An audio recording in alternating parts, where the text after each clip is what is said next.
Odam bolasi har kuni 3 ta imtihondan o'tar ekan. Birinchisi, har kuni umri qisqarib borar ekan. Bundan ham ajoyibi, puli qisqarsa, moli qisqarsa hisob-kitob qilar ekan, lekin umri qisqarganiga hisob-kitob qilmas ekan. Vaholanki ketgan pul qaytishi mumkin, lekin ketgan umr hech qachon qaytmas ekan.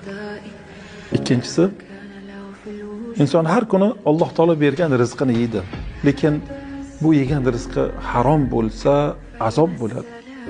Agar halol bo'lsa, hisob-kitob bo'ladi. Qiyomatda bunga qanday hisob-kitob qilinishligini parvo qilmas ekan. Yeb yotaverar ekan bu dunyoda. Haloldan yeyish kerak ekan faqat. Uchinchisi, inson har kuni bu dunyodan bir kunlik uzoqlashar ekan, oxiratga bir kunlik yaqinlashar ekan. Va ketgan dunyoga hasrat qilar ekan, lekin yaqinlashayotganiga parvo qilmas ekan.